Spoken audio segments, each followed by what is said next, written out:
that Jesus is not God. Then somebody asked me, who is Jesus? From the crowd. Maybe a Muslim, but he asked me, who is Jesus? I was preaching he is not God. But the question, who is he? To know who is he, I read the entire Quran once again. 114 chapters, 6,666 verses in Quran. When I read it, the name of Prophet Muhammad I found in Quran 4 places, but the name of Jesus I found 25 places. There itself I was little confused. Why Quran giving more preference for Jesus?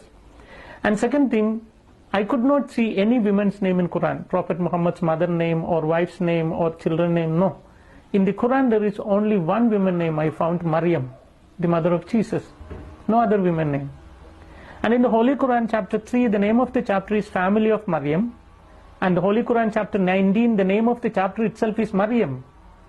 One chapter is Maryam. So I was very curious to know why this Quran says all these things. About Maryam, Holy Quran chapter 3 verses 34 onwards says that Mary was born without original sin. She never committed any sin in her life. She was ever virgin. Quran chapter 50 verses 23 says that she went to heaven with a physical body. Even the assumption is written in Holy Quran. And then about Jesus, when I read chapter 3 verses 45 to 55 verses, there are 10 points which Quran makes about Jesus. The first thing Quran says Kalimatullah, the Arabic word which means word of God. And the second thing Ruhullah, which means Spirit of God. And the third is Isa al-Masih, which means Jesus Christ. So Quran gives the name for Jesus, Word of God, Spirit of God, Jesus Christ. And then Quran says that Jesus spoke when he was very small, like 2 days old after his birth. He began to speak. Quran says that Jesus created a live bird with mud. He took some mud, formed a bird, when he breathed it into it became a live bird. So I think that he can give life. He gave life to a mud, clay. And then Quran says that Jesus cured a man born blind and a man with leukoderma, leprosy, etc. Continuously Quran says that Jesus gave life to dead people. Jesus went to heaven, he is still alive and he will come again. When I saw all these things in Quran, my thinking was what the Quran says about Muhammad. You know, according to Quran, Prophet Muhammad is not the word of God, not the Spirit of God, never spoke when he was 2 days old, never created any bird with mud, never cured any sick people, never raised any dead people. He himself died. And according to Islam, he is not alive and he will not come back. So there is a lot of difference between these two prophets.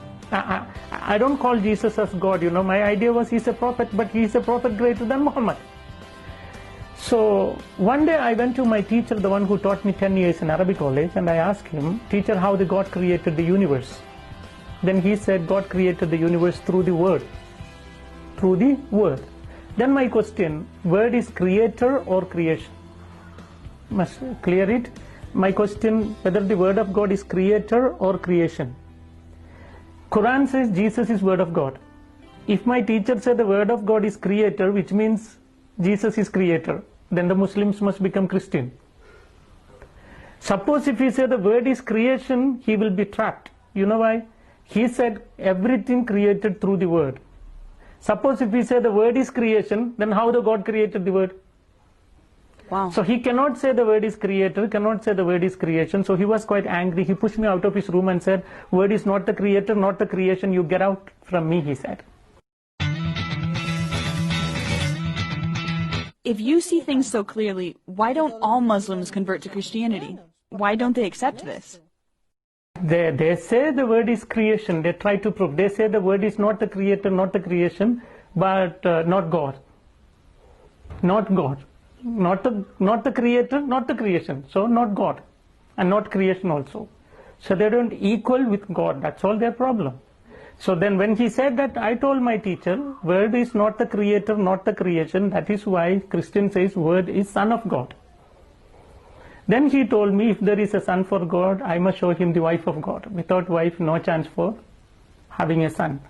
Then I showed a portion from the Quran. Quran says that God can see without eyes.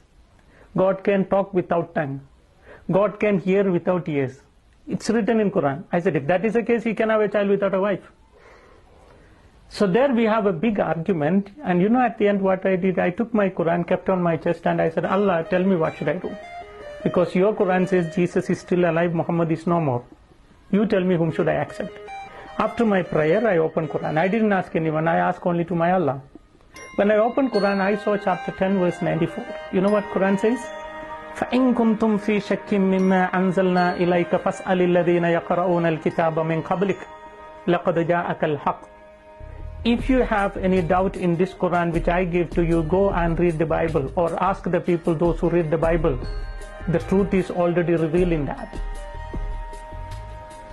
So if you ask me, who made me Christian? It's not any fathers, it's not any sisters, it's not any bishops, it's not any cardinal, it's not even Pope. But the Holy Quran converted me to Christianity.